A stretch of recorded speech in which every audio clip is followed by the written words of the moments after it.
Hey, morning coffee with Paul. The subject of today is aphasia. Why is aphasia so hard? Well, first of all, I never even heard of aphasia. Hey, Maury. Goodness gracious, good to see you. When I was first diagnosed with aphasia 26 months ago, and I couldn't talk, I was very frustrated, obviously, because I didn't know what it was. Hey, Jerry. Hey, Caleb. Hey, Carolyn. Hey, Jenny. So I was a prisoner in my own mind. Hey, Salud. Many people that have aphasia feel the same way. They're locked in their own mind, having all of their intellect intact, but unable to say a word. Good day.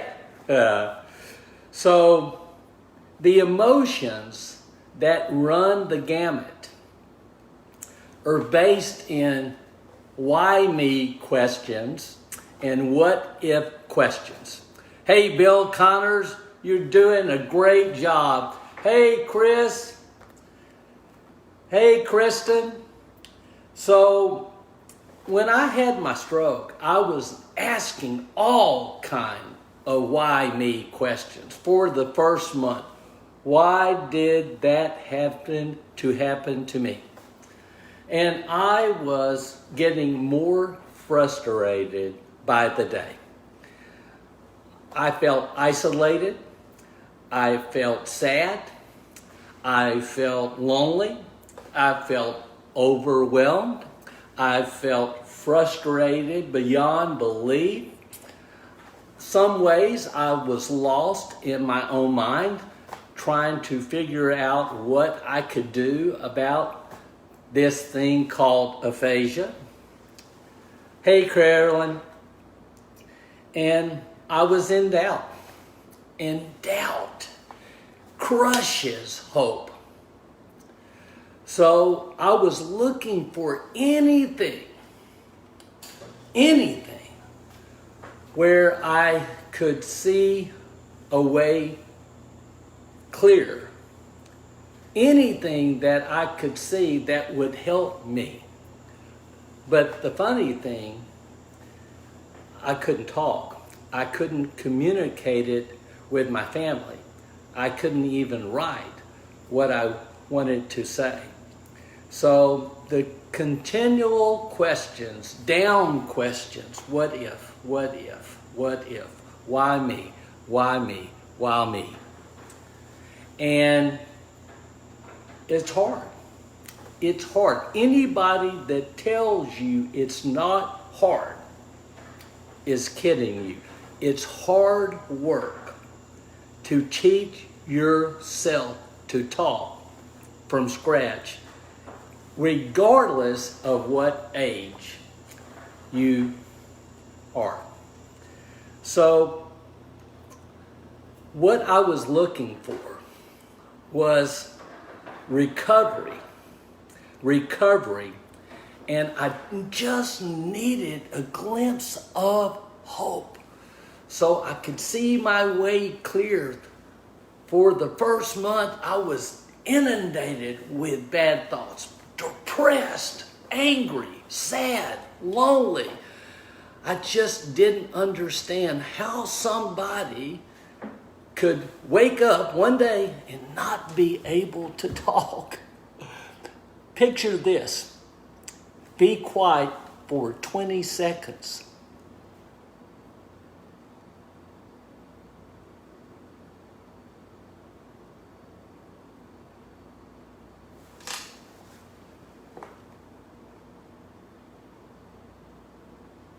That's 20 seconds where you can't talk.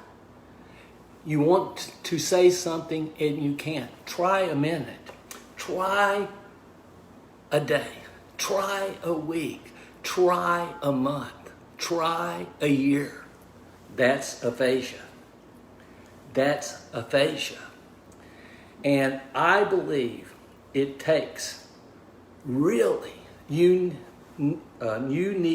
people that have a strong willpower to battle back and overcome aphasia. But I believe recovery is possible. It's recovery. When you focus on recovery and you get a glimpse of hope, just a tiny glimpse of hope, that's all it takes. Because hope destroys doubt. And when you are doubtful, you're consumed with fear. You have to let your hope and your faith crush your fear. So you can plug into positive emotions. Positive emotions. Bill said, I know aphasia so well, but I've never actually experienced the frustration and fear my clients have. Never. That's good for you to say, Bill. I appreciate it. Because nobody knows until you go through it. And so I had to recalibrate my questions I ask. I had to ask up questions. How can I achieve the goal I want to achieve? The first thing, you have to have a proper mindset. You have to believe you can. You can. You have to believe you can. And optimism is everything to a person with aphasia. Optimism is everything. We have enough to deal with without being optimistic. We have to be optimistic. We have to have faith. Faith. That things are going to work out okay. Change is coming, and it's coming to me in a good way. I remember asking the first month, why me? I miss me. I miss being able to talk. I miss me being able to laugh. I miss me being able to cup up with my kids. I miss me being able to tell stories. I miss me standing in front of a huge audience and getting them to laugh and think. I miss me. But when I said, wait, I can be a better version of me. I don't have to be sad. I can be faithful and optimistic about the process. I can. So I poured myself into support and advocacy and practice and routine and habits and goals. So when I finally believed enough that I could do it, believed enough that I could have a chance to talk again, write again, read again, and when I believed it, I started to achieve it. And you know what I'm talking about. Bo and I talk about it a lot because people just don't understand what it's like to get your words mixed up, to think of one thing and you get it interrupted and it's all gone. So I am really excited about doing this live because I have a passion for helping other people that have aphasia. And I have so much hope. I replaced my hopeless attitude with a hopeful attitude because of belief and faith and a good, positive, winning attitude. And I don't get on the struggle bus anymore. When I do, I dang sure get off. I have some days. It's okay to not be okay sometimes. It's not okay to stay in that mood forever. You have to get up and live. Be hopeful that you can do it. All we need, it's really important, all we need is a glimpse at progress. All I want is to make progress every day. Learn a phrase, learn a sentence, learn a paragraph, learn to slow myself down so I don't slur my words. You know, funny thing, I have a t-shirt made that says, I'm not slurring my words, I'm just talking in cursive. The next thing, really important, a glimpse of progress helps you move forward with conviction and confidence and certainty that you can get better. Progress makes you want something more. Want something more. And yes, you can. Progress is everything. So I believe you have to convince yourself to not buy the lie. Not buy the lie. I was told in the hospital I would never speak again. What right does any doctor have to tell me what lies inside of my heart? How much willpower I have? What right do they have to extinguish my hope? Not at all. They don't have the right. When I sat down with the speech pathologist in the hospital, and she just shook her head, rolled her eyes, and looked at my kids like it was going to be bad. They don't have the right to tell me what I am capable of accomplishing. Yes, I can, and yes, you can, and everybody that's watching, yes, you can too. You don't buy the lie. I didn't even have my first speech lesson for 6 weeks. 6 weeks. Laying there saying one.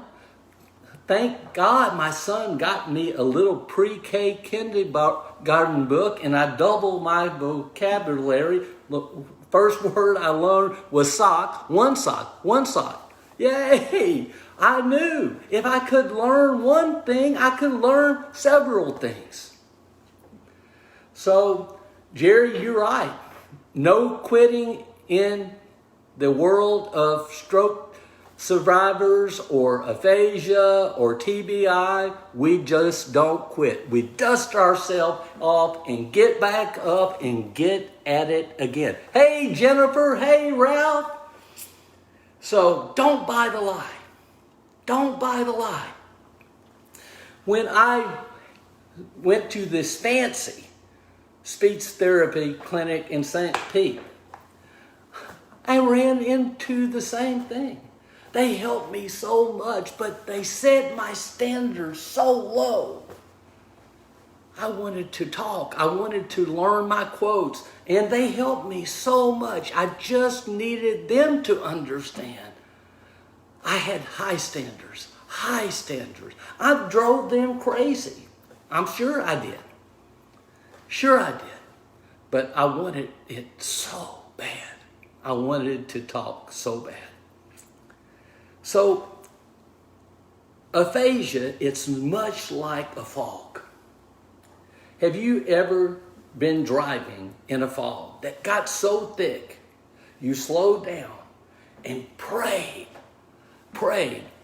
that you don't run into anything? You turn your blinkers on, set the windshield wiper to try to clear the fog, and you just eke your way step by step and pray you don't run into anything. That is like aphasia. Aphasia. It's fog. You can't see. You want out. It's like being trapped in a prison and you know everything you want to say. Your intellect is intact, but you can't say it.